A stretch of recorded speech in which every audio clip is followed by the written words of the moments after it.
Lucas. Gloria a ti, Señor. El año 15 del reinado del emperador Tiberio, cuando Poncio Pilato gobernaba Judea, siendo Herodes tetrarca de Galilea, su hermano Filipo tetrarca de Iturea y Traconítide, y Lisanias tetrarca de Abilene, bajo el pontificado de Anás y Caifás, Dios dirigió su palabra a Juan, hijo de Zacarías, que estaba en el desierto. Este comenzó entonces a recorrer toda la región del río Jordán, anunciando bautismo de conversión para el perdón de los pecados, como está escrito en el libro del profeta Isaías. Una voz grita en el desierto: preparen el camino del Señor, allanen sus senderos, los valles serán rellenados, las montañas y las colinas serán aplanadas, serán enderezados los senderos sinuosos y nivelados los caminos desparejos. Entonces todos verán la salvación de Dios. Palabra del Señor.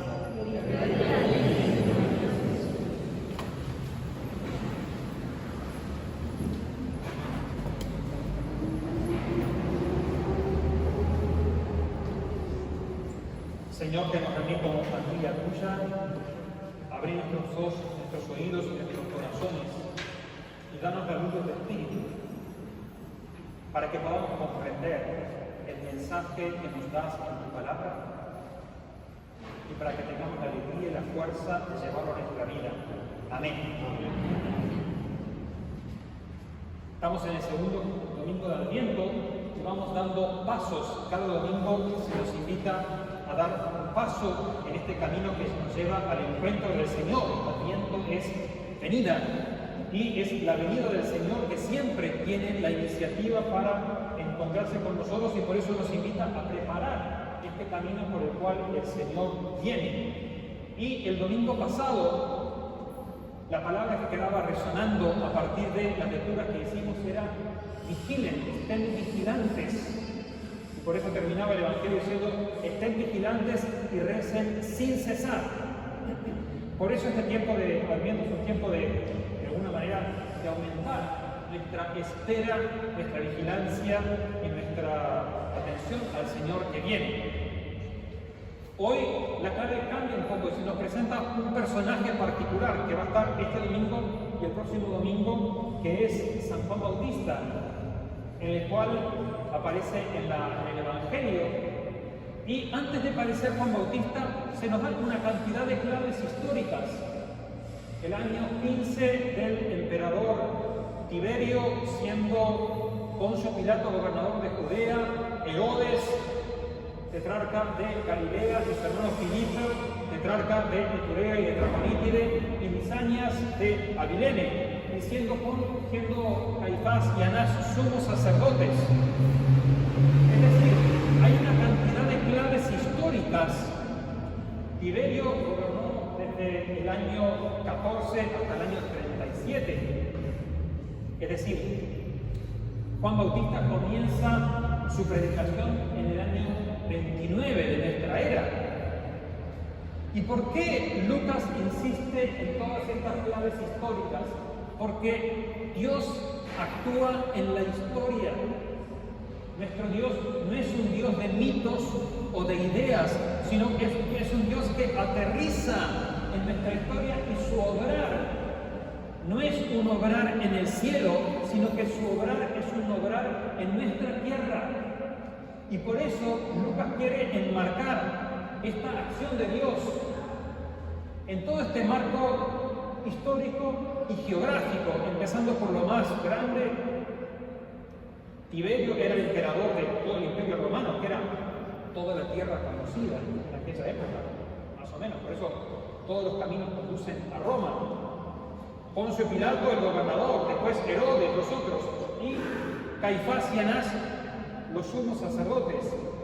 Y sin embargo, Dios, que actúa en la historia, no se manifiesta sobre todo por estos poderosos, sino que en el tiempo de todos estos, Dios le mandó su palabra a Juan Bautista, a Juan, hijo de Zacarías. Y Juan empezó a predicar por toda la región del Jordán con el bautismo de conversión para el perdón de los pecados. según está escrito en el profeta Isaías: voz que clama en el desierto, preparen el camino del Señor. Entonces, Dios es un Dios que obra en la historia, pero no obra de acuerdo con los criterios que muchas veces pretendemos o la cultura pretende. Oigo, claro, si Dios hubiera obrado en Tiberio y mandaba un decreto que se conviertan todos, o si Dios hubiera mandado por Poncio Pilato, no hubiera matado a Jesús, o por Herodes, no ese es el modo de obrar de Dios. Entonces, Dios actúa en la historia, pero sus criterios no son los criterios de los informativos, no son los criterios de los poderosos, sino que obra de otra manera, obra de una manera real, pero de otra manera. Y entonces envía a su voz a Juan Bautista, profeta. Y dice Jesús, el más grande de los profetas, es más, de los nacidos de mujer, ninguno hay tan grande como Juan Bautista, aunque el más pequeño del reino de los cielos es mayor que él, porque Juan quedó a la puerta, después viene aquel que es el que se revela. Y Juan anuncia, voz que clama en el desierto, preparen el camino del Señor. Allanen delante del Señor en la estepa un camino plano, que las montañas se bajen, que los valles se levanten y todos verán la salvación del Señor. Y uno dice, ¿cómo podemos bajar las montañas? ¿Cómo podemos levantar los valles? Claro, hoy piensa uno con las tremendas máquinas que hay, pero tenemos que pensar en el tiempo de Isaías, cuando estaba predicando, era imposible eso. Porque bajar las montañas y levantar los valles no es una obra nuestra. No es que tengamos que empezar a cargar carretillas de las montañas para rellenar los valles. El profeta Baruch, que leíamos, lo dice. Dios dispuso que sean aplanadas las altas montañas y que las colinas seculares se bajen, que llenen. Dios dispuso, es Dios que lo hace. A nosotros nos toca seguir caminando. Y como veíamos el domingo pasado, que nuestra vigilancia está en vigilaré mi proceder, vigilaré mi camino para que no se desvíen mis pasos. Y levantando la vista nos damos cuenta de que tenemos que vigilar sobre Dios, velando venido en ti. Y nos damos cuenta que es Dios el que vela sobre nosotros. Pero seguir caminando en ese camino que nos lleva al encuentro del Señor. Y eso es obra de Dios. En el Salmo que leemos, que el Señor cambie nuestra suerte. Cuando el Señor cambió la suerte de Sion, nos parecía soñar. La boca se nos llenaba de risa, la lengua de cantares. El Señor ha estado grande con nosotros, el Señor ha estado grande con nosotros, estamos alegres. Que el Señor cambie nuestra suerte como los torrentes del Negev. ¿Les queda claro a ustedes? No tenemos idea que son los torrentes del Negev, pero lo cantamos así porque parece. Lo mirad que lo estamos cantando. El desierto de Judea tiene una parte, la parte sur, que es el Negev, que es una tierra bastante árida, pero no todos los años, pero todos los años que hay lluvia, en el desierto se hace un torrente, que es hermoso y es un espectáculo. El otro día mirábamos, fíjense, después ahora que todos ustedes tienen el YouTube, buscan el YouTube y busquen torrentes de Negev y aparece el desierto, la filmación del desierto, y viene el chorro de agua y llena ese canal, y después que el agua se esparce, florece todo el desierto. Que el Señor cambie nuestra suerte como cambian los torrentes del Negev cuando viene el agua. Entonces, esta llamada a la conversión es la llamada a la alegría inmensa del Señor, que cambia nuestra suerte como cambian los torrentes del Negev para que todo florezca. Porque muchas veces cuando se nos habla de conversión, uno dice, wow, otra vez, empezar con esto. Y muchas veces cuando pensamos en conversión, pensamos en tantas veces que es perfecto de cambiar esto. Y la conversión es sobre todo un regalo. Y el regalo más grande no es solamente cambiar nuestra vida, sino el regalo más grande es cambiar nuestra mente y darnos cuenta de quién es el que tiene la iniciativa en nuestra vida. En la tradición bíblica hay dos modos de hablar de conversión. Una significa darse vuelta. Eso sí nos toca a nosotros. Darse vuelta es evitar. Si estás robando, deja de robar. Si estás mintiendo, deja de mentir. Si te estás equivocando del lugar donde dejate de equivocarte. Eso sí supone un darse vuelta. Pero la otra manera que tiene de hablar de conversión es cambien de manera de pensar. Cambien de manera de pensar. ¿Y qué quiere decir cambien de manera de pensar? Levanten los ojos y miren que es Dios el que nos cuida. Dios el que nos salva. Por eso termina diciendo la profecía, el cambio de la profecía de Isaías. Vos que claman en el desierto, preparen un camino del Señor, allanen en la estepa un sendero para nuestro Dios, que toda montaña sea aplanada, que los valles sean levantados y todos verán la salvación del Señor. Si vos sos perfecto, ¿cuántos hay perfectos acá? Ahora nadie se arriesga, pero está. Si yo estuviera solo, no tengo la tarea. Si creo que no. Entonces, si alguien estuviera perfecto, dice, no tengo nada que hacer contigo, porque no me necesitas. Cuando reconocemos que, Señor, mira, traté una vez, traté otra vez, ¿sabes la cantidad de veces que traté? No pude. ¿Me necesitas? Entonces, claro, todos verán la salvación del Señor. No espera el Señor gente perfecta. No somos un club de perfectos. Somos el pueblo de Dios, que el Señor nos eligió, que nos hizo sus hijos. Y si tu hijo se equivocó. Mira, se equivocó. No, lo atendés 1000 veces. Y los padres, yo tengo una familia de 7 hermanos, no nos quieren a todos igual, nos quieren a todos diferentes, gracias a Dios, porque nos quieren a cada uno de acuerdo con la necesidad que cada uno tiene. Si uno está enfermo, lo va a querer más a él y está bien, por más que le provoque celos a los demás. Entonces, la conversión es darnos cuenta que somos amados de una manera incondicional. Es decir, no hay nada que podamos hacer para que Dios cambie su amor por nosotros. Naturalmente, esto no es excusa. Si no cambia nada, entonces no. Si me doy cuenta que hay alguien que me ama de tal manera, Señor, quiero corresponderle. También con mi pobreza. Y esa es la conversión.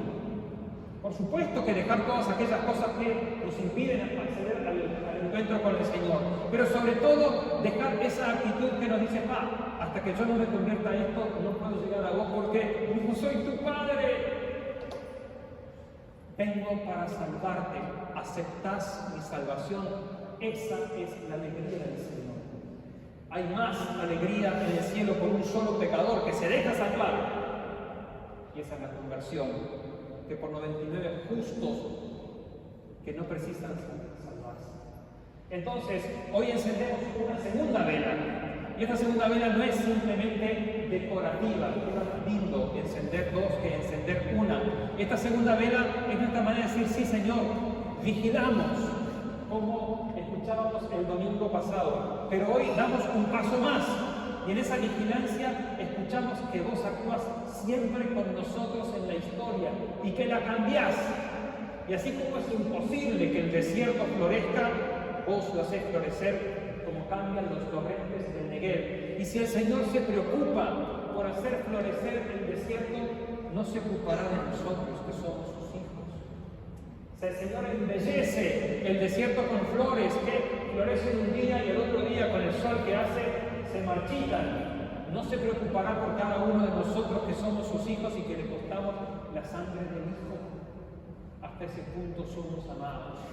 Entonces, nuestra conversión es abrir los ojos y descubrir un amor que no cambia.